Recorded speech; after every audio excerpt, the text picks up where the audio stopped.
hey, can I get part of this? No, the condition for it means you got to sell. Okay. Means you got to sell. So then kind of next question is, do I have to be all three? So do I have to be over 55, a victim of a natural disaster, and severely disabled? Or can I be one of them? That's a hard life. Like I said, maybe not being over 55, but to have all three. And unfortunately, or I should say, fortunately, you don't have to be all three. Okay, so you could be any one of 55 or older. You could be severely disabled, or you could be somebody who is substantially damaged by wildfire, natural disaster in the state of California. By the way, we're talking about the state of California. We're not talking about this isn't national. This is for our state. Actually, if you tuned into our live stream last Wednesday, we talked about moving out of state, and this is sometimes that maybe you've heard of Prop 19, and you're hoping you can take your California property tax base with you out of state. It's not going to work like that. If you were to sell in California and buy someplace else, it's a done deal. You already sold in California. Yeah. You can't take your property tax from California to other states. That's a hard no. Doesn't work. So the next question is if I were to just, sell my house, I'm over 55, sell my house, buy a replacement property, does this happen automatically? Do I have to do anything to take advantage of it? How does that work? Great question. So yeah, this isn't automatic. It's actually so not automatic. You actually have time to do it though. You've got you can do it. Do what? It is you could file the appropriate application with the county that you're residing in, and all of the paperwork. In fact, we've got some links here, and we'll share the links with you here. But you fill out that paperwork within the first 3 years, and then there's a time lag for them to catch up to actually accepting the application, qualifying you, and then applying that Prop 19 provision to your tax bill. So it's not automatic. So again, we're a real estate company. We're talking about this because it's a part of a solution that is, maybe a part of you selling your house. Where's Kaleo come in? We're coming in with the listing of your property, marketing it to the appropriate buyers, getting an offer accepted. We can represent you on the purchase. Filing the paperwork, that is, it is something the homeowner is going through, and we can, send you the links to the Board of Equalization website where, there's actually a form called the Claim for Transfer of Base Tax Year for Replacement Property. And you'd be filing that with the county assessor's office where the replacement property is located. So it is something you have to actively choose to do. And so that's why it's important to know that it's an option for you to take advantage of. That's right. And it's not something that's immediate, but it's definitely something that is, again, it requires you to initiate, so they're not going to come to you and say, oh, you happen to be severely disabled or a victim of a wildfire or 55 or older. Did you have another property that you need us to transfer the tax base for? They're not going to say that to you. They being the taxing authority. The assessor is not going to come to you and says, can we save you some money here? Let's just ask you some questions to see if we can save you any money on your taxes. That's not going to happen. So you have to do it on your own. Yes. Good question. Okay, and again, if you do have any other questions, if you're watching in the chat, if you're watching on Facebook and you have questions, please ask them in the chat, and we will do our best to respond to them. We're streaming in a few different locations right now. So the question is, first question is, can you buy and then sell your replacement property and then transfer after the fact, or do you have to sell it first before you transfer? No, So you can buy your property, but then you must sell that replacement property in order to claim the tax base. Is that what you're asking? Yes. So basically the clarification is, I structured the question a little bit oddly, but you can buy first and then sell, but you can't transfer it until this property is actually sold.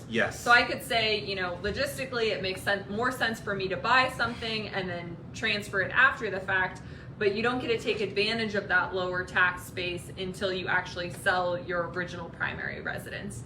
And we do know, people in our office, clients that have been able to take advantage of it, which I think is great. And as James mentioned, there is a little bit of a processing delay is what we've heard from, people in the title industry, that there is sometimes a processing delay with those applications coming in. And we had one of our agents recently let us know, I believe she had all 3 or 4 clients last year. Clients last year who have completed the process. So they got on it right away. And remember, there's backlog with if it's a government entity, there's a backlog. But there's an even further backlog with a government entity if obviously on the heels of the pandemic. So it's good. It's an encouragement actually to hear that they were able to process that within the year and get that accomplished. So very good.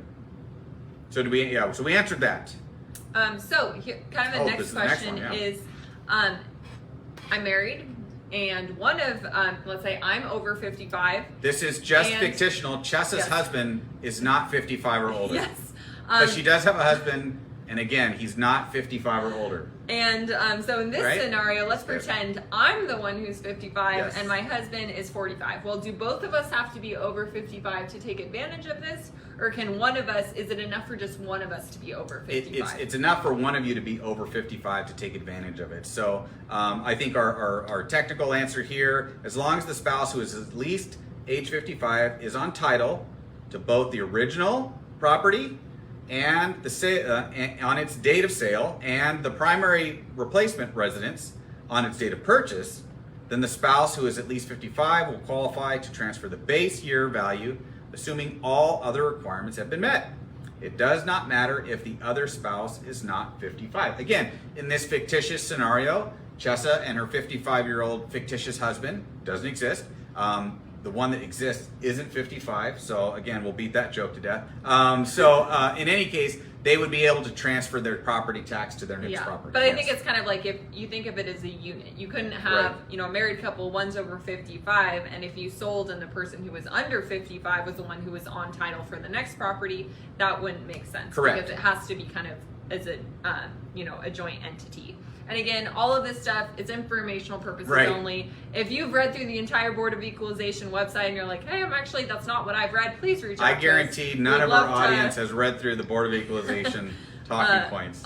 But we do want to jump into how Kaleo can help. So how is it that Kaleo can help in the process of selling a home, finding a replacement property? What are some ways that we can, that Kaleo helps make it easier? Because as we all know, moving is very stressful. Moving when you're trying to find something at the same time and close concurrently.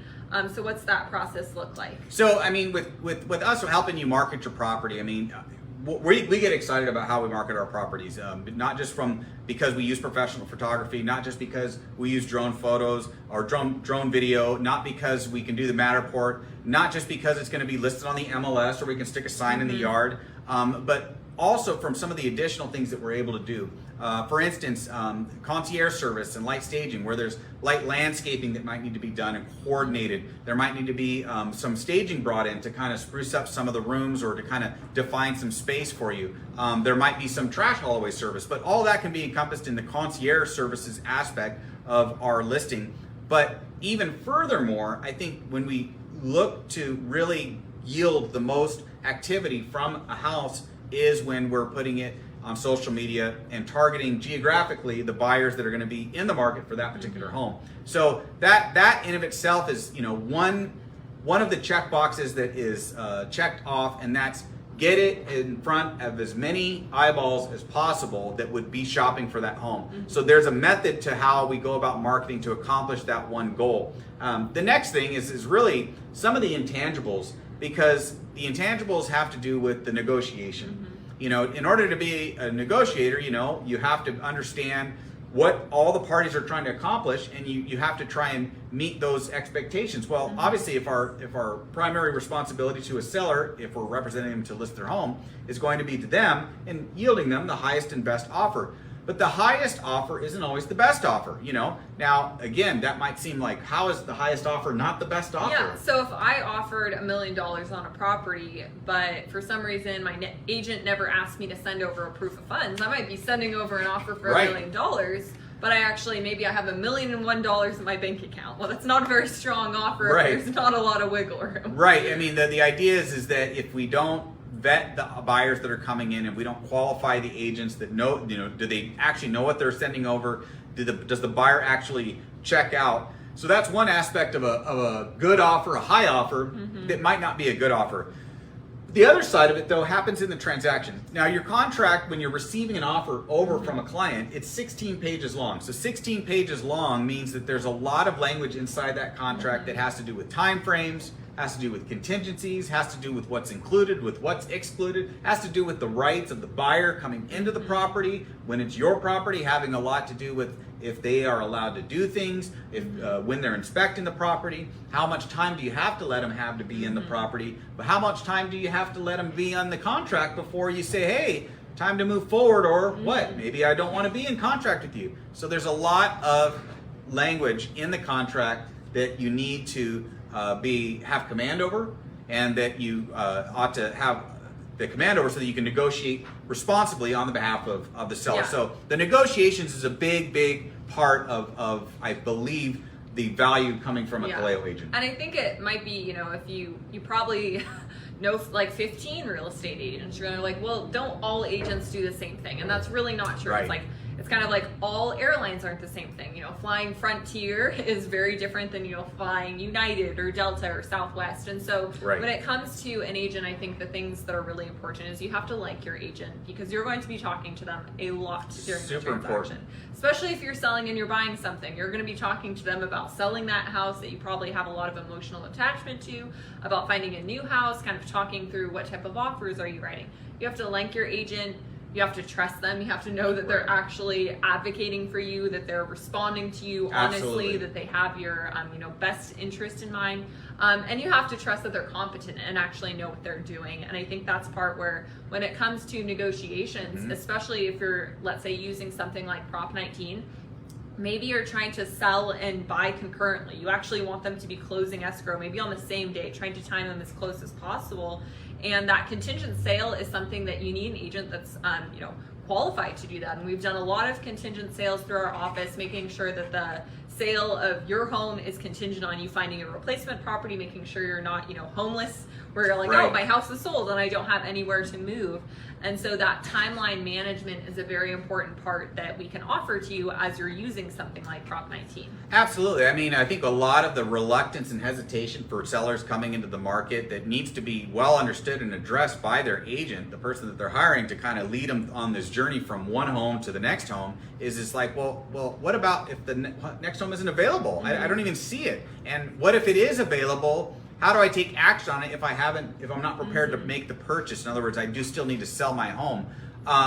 The coordination of that and the understanding of that contingency it's imperative to a good experience, and also to a responsible action on your part, so that you don't end up in a situation where you're either moving twice, again, unless it's by election, that's the one thing, the seller says, well, I don't mind, I'll move twice. Well, hey, great, that's fantastic. I got a vacation home, I'll move there, I'll sell my house, and then I'll move to my other primary residence. Great. But there's also the scenario where you may say, well, in order to be in the best position and not have a contingent offer, because if you were to write an offer saying, I'll buy your house, but it's predicated on my house selling, and maybe you're already in escrow, and that might be a scenario, again, we could break that down technically, but those situations where you say, no, I'm not able to be successful, and in this market, it being as competitive as it is very difficult and challenging to have an offer accepted when you have to sell something else, because it's competitive. There's other people that are making an offer that aren't contingent. So if that's the situation that you feel like you're up against, your market is that tight right now that you say, well, that's not going to work. You can lease back your home. You can sell your home, get all your proceeds, and do a short lease back agreement. And that way you're in the position, but you'd only have to move one time. So there is some options in there. And there's one last thing too to mention with selling your home and buying another one. That's the buyer's acceptance program that's offered by New American Funding. And they go ahead and qualify you and make give you the option to make a cash purchase for your replacement property, and then sell. You have so much time to sell your property, and obviously there's a little cost involved with that, but it does pacify or satisfy that insecure feeling of like, oh my gosh, I'm in limbo. And again, we navigate this over and over and again. We have for years and years and years. This is a common scenario. But again, just because we do it every day, we understand not every seller is in a position to kind of really wrap their head all around that. And so there is different options depending on, the kind of the risk tolerance. And it's talking through solutions that are specific to your scenario. That's right. And these are all, we can talk through a lot of different hypotheticals, but ultimately